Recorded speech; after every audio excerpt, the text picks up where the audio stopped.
মুর্শিদাবাদ জেলার নবগ্রাম ব্লকের সুভাষ ভবনে বৃহস্পতিবার বায়োগ্যাস নিয়ে আলোচনা করা হয়। কিভাবে গোবরকে নিয়ে এই গ্যাসের ব্যবহার করা হয়, তার কি উপকারিতা, তাই নিয়ে এদিনে সবার সামনে আলোচনা করা হয়।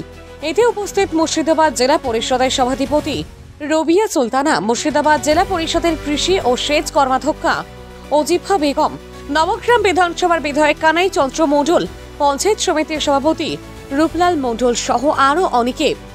মানুষ তখনই ইন্টারেস্টেড থাকে যখন তাদের নিজস্ব কিছু এফর্ট তারা পেয়ে থাকে আমাদের থেকে, তখনই কিন্তু পাঁচজন এসে আমাদেরকে সাপোর্ট করে বা তখন আমরা তাদেরকে কনভিন্স করতে পারি। তো আমার কথা হলো যে যাদেরকে আমরা বোঝাবো, পাঁচটা ফ্যামিলিকে যদি আমরা বোঝাই, তো তাদেরকে আগেও কোনো অর্থ দিতে হবে কিনা এই প্রকল্পটা নেওয়ার জন্য, এই সুবিধাটা নেওয়ার জন্য প্রথম কিন্তু আগে তাদেরকে এটা বলে দিতে হবে, ক্লিয়ার করে দিতে হবে।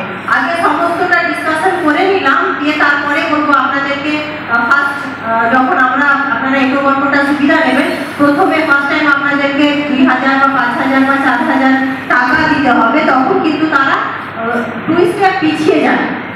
তো এই বিষয়গুলো আমার মনে হয় যে ফিল্ডে গিয়ে আলোচনা করাটা খুব ভালো। সেদিন ফিল্ডে থাকলে সবাই যদি 4টা পরিবার বা 10টা পরিবারকে একসাথে গিয়ে বোঝাতে পারি।